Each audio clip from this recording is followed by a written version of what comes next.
이른바 남북국 시대로 넘어간 것입니다. 사실 남북국 시대는 조선 후기 실학자였던 유득공이라는 사람이 이제 자신의 발해고라는 책에서 붙인 거죠. 그래서 통일신라가 남쪽에 있고 그리고 북쪽에는 엄연히 발해가 있기 때문에 남북국 시대라고 했던 것이죠. 그리고 바로 우리 수능에서는 그래서 발해 부분을 반드시 냅니다. 또 하나 이 부분은 여러분들이 어떻게 좀 봐야 되냐면 중국에서 얘기하고 있는 이른바 그들 입장에서의 동북공정이라는 게 있어요. 그러니까 뭐라고 얘기하냐면 우리의 고조선의 역사 그리고 고구려의 역사, 발해 역사까지도 사실은 그게 중국의 지방 정권이었어 라고 하면서 자신들의 역사 속에 편입시켜 버린단 말이죠. 이 역사 왜곡이죠. 자, 그렇다고 한다면 당당히 발해가 바로 우리 민족의 역사다라는 것을 우리가 수능 한국사에서 바로 국가적인 시험에서 넣는 것이 굉장히 중요한 거예요. 그래서 발해를 내고 있다. 즉 반대로 말하면 통일신라에 대한 문제가 아니라는 거죠. 그러니까 기존에 보면 원래 통일신라는 뭐 나오냐면 신문왕을 그렇게 자주 냈어요. 신문왕 여러분 들어봤죠? 김음돌의 난을 일으키려고 했는데 먼저 진압했다. 자, 그 다음에 신문왕 구조 오소경을 정비했다. 이런 식으로 신문왕에 대한 얘기들이 굉장히 많이 나왔어요. 그런데 최근 이 개념 보면 신문왕이 통일신라의 왕이 아니라 발해를 냈다는 겁니다. 이런 점도 우리가 봐야 돼요. 저는 올해도 발해는 어떤 형태로든지 나올 수 있다라고 말씀드리고 싶고요. 자, 해동성국이라고 불렸다. 바로 당나라 입장에서는 저 바다 건너 저 동쪽에 정말 뛰어난 나라가 있다. 라고 불릴 정도로 발해가 융성했다, 발전했다 이런 얘기잖아요. 그런데 뭘 물어보고 있냐면 바로 발해를 건국한 사람은 누구냐 이런 얘기죠. 아, 그러면 여러분들 7세기 말에 대조영이다라는 것을 기본적으로 알아야 되겠죠. 그렇죠? 네. 그럼 바로 대조영, 고구려 유민계통이다라는 것과 함께 대조영이 이 동모산 쪽에서 처음에 국가를 건설한다라는 부분. 그러면 이 기출을 보게 되면 제가 말씀드렸던 의도가 확 튀어나와요. 뭐냐면 이런 거죠. 그래서 발해가 왜 우리 역사냐? 바로 그 부분이에요. 발해 건국에 참여한 이들은 대부분 어떤 유민이다라고 나오는 거예요. 그러면 여러분들 보여요? 고구려 유민이다라는 것이죠. 이와 함께 뭐가 있습니까? 그렇죠. 바로 말갈계가 있죠. 바로 말갈족이 있는데 자, 이 말갈족 그래서 보통 어떻게 돼요? 지배층의 다수는 고구려다라고 얘기하는 것이고 그런데 우리가 보는 것은 이 부분도 분명히 있지만 바로 우리가 수능 한국사에서 발해를 내는 이유가 바로 이러한 것이죠. 그렇죠? 그리고 만약에 조금 더 간다 그러면 이런 부분 있죠. 그것을 어떻게 확인할 수 있느냐라고 하면 발해가 처음부터 멸망할 때까지 계속해서 우호 관계를 유지했던 게 바로 일본이에요. 일본과 상당히 많은 이 교류를 하면서 뭐로 내 있냐면 이제 외교 문서를 보내요. 이 외교 문서에 보니까 외교 문서에서 바로 고려왕, 바로 고구려 왕이다. 왕이라는 표현을 계속해서 썼다라는 얘기죠. 네, 그걸 통해서 우리는 발해가 자기 스스로 고구려를 계승했음을 계속해서 알리고 있구나라는 사실을 알 수 있다라는 거예요. 그것도 여러분들이 하나 봐주셨으면 좋겠고요. 근데 다만 수능에서 이게 수능 한국사에서 기본이기 때문에 사실은 다양하게 낼 수는 있긴 해요. 선생님이 맨 처음에 들어가면서 얘기했던 무문선이라고 해서 무왕, 선왕, 문왕 같은 경우에도 여기 쓸게요. 무왕, 문선 그래서 무왕, 문왕, 선왕이거든요. 그러니까 조금 전에 봤던 문제처럼 해동성국은 선왕 때 일이에요. 네. 그런데 만약에 올해 발해를 낸다 그러면 제가 봤을 때는 두 가지가 나올 수 있겠다. 어떤 형태냐면 첫 번째로는 이런 거예요. 무문선, 심지어는 발해를 세운 사람 누구? 대조영까지 독자적인 연어를 써요. 이게 되게 중요해요. 연어라는 건 뭐냐면 연어라는 것은 원래 중국 황제만 쓰는 거예요. 그러니까 2019년 몇 월 며칠 이렇게 쓴 게 아니라 중국 황제 누구 몇 년 이런 거예요. 그러니까 중국 황제 누가 즉위한 지 몇 년. 왜? 그들 입장에서 중국 입장에서 그들 입장에서 세상은 자신의 황제 것이니까 라고 해서 쓰는 게 원래 연어예요. 그냥 간단하게 연도별 호칭인데 중국 황제가 즉위한 해부터 쓰는 거예요. 그런데 우리가 독자적인 연어를 쓰는 거예요. 그럼 뭐예요? 우리도 황제 국가에 이런 거죠. 우리도 세상의 중심에 이런 거죠. 그래서 원래 연어를 우리나라에 처음으로 쓴 것은 광개토 대왕이에요. 광개토 대왕이 이제 영락이라는 연어를 썼었는데 발해가 대조영도 그렇고 특히 보통 수능 특강이나 이런 데서 보면 무왕, 문왕, 선왕 모두 독자적인 연어를 썼다라는 거예요. 이게 굉장히 중요한 사실이고요. 그러니까 독자적 연어를 썼다 이러면 반대로 발해를 맞춰라 라는 거고 두 번째로는 그러면서 특히 문왕 때 당과 교류를 굉장히 많이 합니다. 당과 교류를 하면서 어떤 일이 벌어지냐면 이 당나라의 나름대로의 선진적인 정치 시스템, 제도를 수용해요. 그거를 대표적으로 뭐라 그러냐면 삼성육부라는 게 있어요. 이 동아시아에서 우리나라도 그렇고 중국도 그렇고 우리는 기본적으로 국가 시스템, 국가 행정 제도가 어떻게 굉장히 효율적으로 있느냐라는 부분이 굉장히 중요하거든요. 그런데 당나라의 삼성육부를 발해도 그대로 수용해요. 다만 100%가 아니라 발해 상황에 맞게 이제 활용하게 됩니다. 그래서 좌우사정이라고 하죠. 좌사정, 우사정이라고 해서 이원적 두 가지로 나뉘고 그 안에 보게 되면 보통 육부하면 여러분들이 이제 사극에서 많이 보는 것처럼 이호, 예병, 형공 이런 거 나오죠. 조선시대 보면 뭐 호조판서 아래요, 뭐 병조판서 아래요 이런 거 나오잖아요. 그게 원래 당나라 거예요. 근데 이제 부자가 붙었던 거죠. 황제 국가에서 부자가 붙는데, 근데 이 육부의 명칭이 바로 유교적 명칭이에요. 그래서 충인의 지혜신 이렇게 해요. 그러면 충인의 지혜신이라는 유교적 명칭과 함께 이원적으로 운영하고 있다. 이게 바로 발해의 독자성이에요. 즉 수용은 하되 자신들의 상황에 맞게 변형시켰다라는 거거든요. 자, 이게 나오면 거꾸로 뭐라고요? 발해다라고 여러분들 하나 또 볼 수 있겠다라는 거예요. 자, 그러면 제가 이제 여러분들한테 두 가지를 드릴 수 있겠다. 첫 번째로는 여러분들하고 통일신라에 대한 얘기도 드렸고, 그 다음에는 이렇게 발해에 대한 얘기도 한번 드렸다라고 보시면 되겠습니다. 자, 13번째로 갈까요? 13번째하고 14번째는 좀 비교가 되는 거예요. 이제 문화로 넘어가요. 문화로 넘어가는데 사실 선생님 같은 우리 이제 일선에 있는 현장 교사들은 사실 문화 부분이 제일 재밌어요. 여러분들에게 우리 고대문의 어떤 우수성 그리고 고대문의 어떤 독자성 이런 것들을 얘기해 줄 수 있는데, 그런데 뭐랄까 여러분 입장에서는 굉장히 좀 어려워해요. 특히 문화 부분에 사상이 들어가요. 그러니까 여러분들이 성리학 가면 이기론 있죠. 이기론 논쟁에 대해서 굉장히 고생해요. 특히 이제 퇴계 이황과 율곡이 사상이라든가 그게 이제 붕당 정치로 넘어갔을 때 여러 가지 것들 어려워해요. 마찬가지로 불교도 사실은 쉬운 부분 아니에요. 여러분들이 불교를 믿건 안 믿건 우리 역사를 이해하기 위한 기본 하나의 이 개념으로서 그냥 불교를 보시면 되겠어요. 자, 그래서 화쟁을 주장하고 아미타 신앙을 전파한 것은 이라고 나오고, 그럼 첫 번째로 사실 개념어 자체는 화쟁이에요. 그럼 화쟁은 뭐냐? 싸우지 말라라는 거예요. 그냥 조화롭게 다 불교 입장에서는 부처님 아래 모든 것은 똑같아라는 게 불교 입장인 거예요. 특히 이걸 주장한 사람이 있다라는 것이죠. 그리고 불교가 사실은 인도에서 건너왔기 때문에, 인도에서 중국, 중국에서 한국을 건너왔기 때문에 이게 좀 어려워요. 특히 경전이라는 게 되게 어렵잖아요. 그래서 그 부분 때문에 이 불교 경전의 어떤 내용을 전파하기보다는 사람들에게 좀 대중적으로 불교 전하게 된 거예요. 나무 아미타불이라는 얘기 우리가 흔히 많이 듣잖아요. 그래서 나무 아미타불 할 때, 그래서 바로 아미타불, 부처 중에 한 명이에요. 그래서 그 아미타 신앙을 전파했다. 그런데 요 얘기가 조금 살짝 옆으로 나가는 얘기긴 한데 무슨 얘기냐면, 수능에서 문제 넣을 때 특히 한국사나 사회탐구나 마찬가지인데요.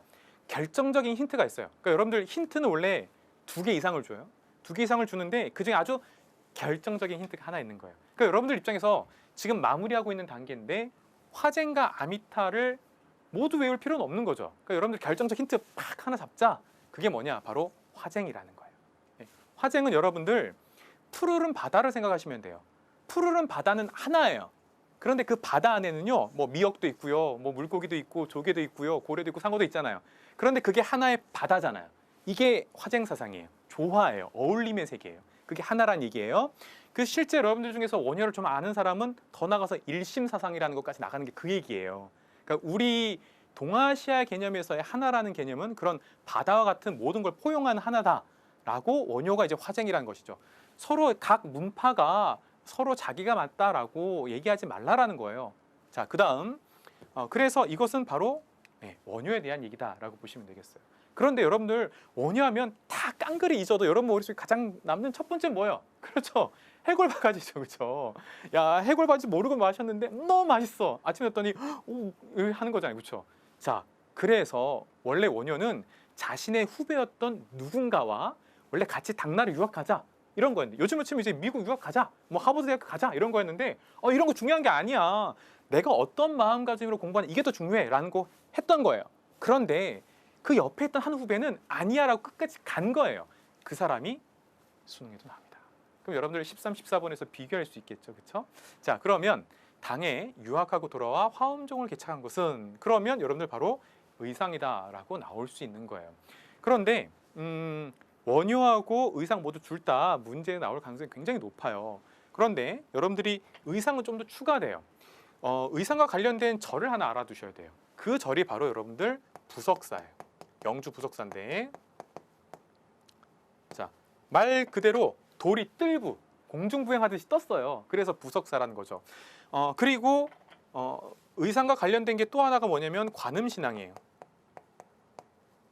네, 관음신앙. 요것도 수능에서 나올 가능성이 좀 있겠다라고 말씀드리고 싶고요.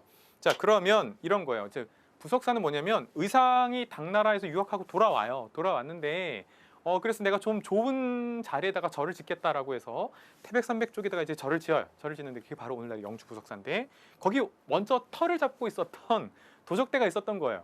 그래서 도적대가 야 너 뭐야? 그래갖고 저 다 내놔 막 이렇게 했는데, 그때 그 의상을 도와주는 이제 용이 있어요. 그 용에 대한 얘기도 한참 이제 뭐니까 그냥 쭉 빼고, 그 용이 돌을 띄워요. 그 도적들이 깜짝 놀래요. 깜짝이래. 발음도 안 되는 게 깜짝 놀래갖고 아유 살려주세요라고 해갖고 이 도적들이 의상의 첫 번째 제자가 됐다라는 내용이 바로 부석사 창건설화예요. 그 부석사 관련돼 있죠. 두 번째로는 관음신앙이에요. 불교의 핵심 교리는 자비를 베푸는 거예요. 네. 그래서 그게 바로 관음신앙이거든요. 그래서 우리가 나무아비탑을 뭐라고 하죠? 관세음보살이라고 하죠. 그러니까 바로 그거예요. 관음신앙. 그래서 자비를 베풀어 준다라고 해서 관음신앙을 의상이 갖고 왔다라고 여러분들이 좀 비교하시면 되겠다라고 보시면 되겠습니다. 자, 그러면 이와 관련된 불교를 하나 좀 더 가면 이렇게 나와요. 자, 15번도 이번 수능에서는 나올 가능성이 많아요. 즉 기본적으로 여러분들이 불교 문화를 알아두시면서, 자, 그러면 또 하나 나올 게 뭐냐면 고구려 출신의 누가 뭐시 일본의 종이와 먹 제조법을 전파하였다라는 거예요. 사실 우리가 보통 가야나 백제가 일본의 문화를 전파해줬다 이런 거 굉장히 많이 들어서 알고 있단 말이죠. 그런데 고구려가 이럴 수 있단 말이죠. 그런데 바로 이 부분이 누구냐면 담징이에요. 그래서 사실은 이게 조금 여러분 입장에서 어려울 수 있는데 허를 찌르면서 나온 문제라고 여러분들이 보시면 되겠습니다. 자, 그래서 담징에 대해서 알아두시고요. 사실 담징보다도 조금 더 많이 나올 수 있었던 건 해자예요. 고구려 승려 해자가 일본의 그들 입장에서 곧 일왕이 될 쇼토쿠라는 태자가 있었는데 그 사람의 스승이었어요. 그래서 고구려 하면 대표적으로는 해자에 대한 얘기가 좀 더 많이 나왔다. 그런데 담징이 이제 기출에서 나온 거예요. 그러니까 이런 측면에서 여러분들 담징도 알아야 되겠구나. 사실 밑에 나오는 일본의 종이와 먹 제조법을 전파했다라는 부분이 쉽진 않아요. 라고 여러분들 좀 알아두시고, 담징하면 원래 예전 여러분 부모님 세대는 원래 호류사의 벽화를 그렸다라고 많이 알려졌는데 그게 담징 시대랑 이게 좀 연대가 맞지 않아요. 최근엔 그 부분은 안 나고 수능 특강에 보면 딱 이렇게 나와요. 종이와 먹 제조법을 전파했다. 그러면 담징이거든요. 그래서 여러분들이 담징을 알아두셔야 되겠다라고 보시면 되겠고요. 자, 그 다음에 이 부분 말고 우리가 볼 것은 원래 백제가 많이 나오죠. 그렇죠? 백제하면 6세기에 일본의 불교를 전파했다라고 나오죠. 근데 그 사람 이름이 굉장히 어려워요. 노리사치게라는 사람이에요. 이 노리사치게라는 승려, 이름 되게 어렵죠? 백제 성왕 때예요. 자, 그래서 그 노리사치게가 직접적으로 정답으로 나오진 않을 거예요. 그것보다는 백제다라는 것을 여러분들이 좀 하나 알아두셨으면 좋겠고요. 그래서 백제는 성왕 때 노리사치게가 불교를 일본에 전해줬다라는 거고, 고구려도 의외로 일본과 교류했다라는 거죠. 그래서 바로 해자나 담징이 나올 수 있겠다라고 보시면 되겠습니다. 자, 그럼 16번째 한번 들어가 보도록 할게요. 16번을 보면 자, 삼국시대에 금동미륵보살 뭐의 영향으로 고류사 목조 미륵보살 무엇이 제작되었다라는 겁니다. 사실 이거는 공통된 거예요. 그래서 이게 어떤 공통된 거냐면 원래 금동미륵보살 이게 되게 어려워요. 이게 수업 시간에 부르면 만학생들이 이게 발음하다 지쳐요. 금동미륵보살 땡땡땡 이렇게 나오는 거죠. 그런데 뭐냐면 원래 이제 불교에서는 미륵부처라고 있어요. 보통 우리가 미륵이라고 하죠. 그 미륵이 그 불교 입장에서는 우리 세상에 살고 있는 사람들 중생이 왔는데 이 중생을 구원하기 위해서 와요. 그런데 오기 전에 내가 중생들을 어떻게 구원할 것인가에 대해서 고민하고 있는 모습이 반가부좌를 틀고 이렇게 하고 있어요. 근데 그게 금동으로 만들어졌어요. 자, 그런데 그게 일본의 고류사에 나무로 만든 미륵보살 땡땡땡에 아주 직접적인 영향을 준 거예요. 그래서 우리가 갖고 있는 교과서 보게 되면 보통 문화부는 상당히 많이 나와요. 그래서 그게 뭐냐? 바로 반가사유상이라는 거죠. 반가부좌를 틀고 사유 생각하고 있다, 고민하고 있다 이렇게 보시면 되는 겁니다. 그러면 자 읽어볼까요? 삼국시대 금동미륵보살 반가사유상의 영향으로 고류사 목조 미륵보살 반가사유상이 제작되었다. 이렇게 간다라고 보시면 되겠습니다. 사실 이 문제는 설마 했던 문제예요. 그러니까 많은 문화 중에서 예를 들어 뭐 불국사도 있고 속구람도 있고 그런데 네, 이렇게 냈다라는 거고요. 또 하나 금동미륵살 본가사유상은 그래서 이게 선생님 고구려 거예요, 백제 거예요, 일본 거예요. 근데 아직까지 학계에서 여러 가지 설이 있어요. 그래서 이게 딱 부러지게 어느 나라다라고 하기는 애매해요.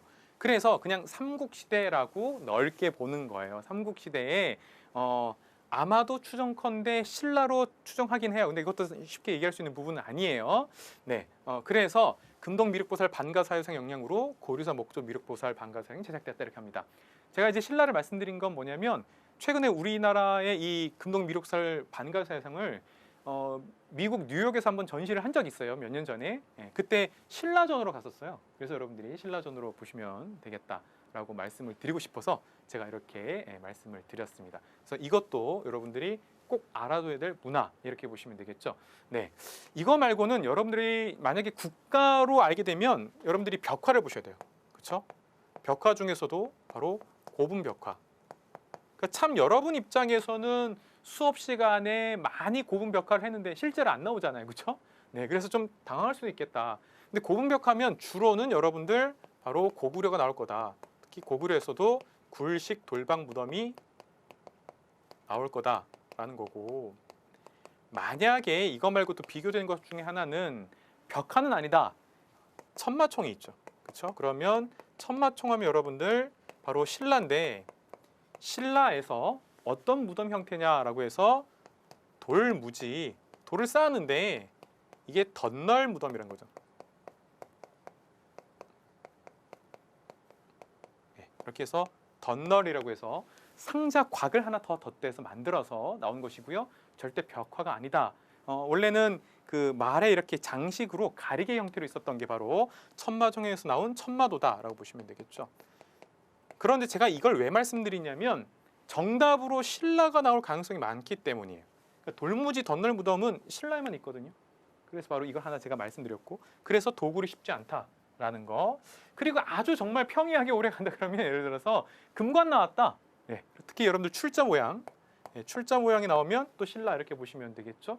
이런 형태의 문화도 우리가 좀 신경을 써야 되겠다라고 말씀드리고 싶고, 다만 그 수능 한국사가 필수가 되면서 이게 하나 있어요. 뭐냐면 여러분들 중학교 때까지의 역사는 어떤 역사냐면 우리 안의 역사를 중심으로 배워요. 그런데 고등학교 이 교육 과정에서는 또 뭐가 있냐면 바로 문화의 국제적 교류가 중요한 거예요.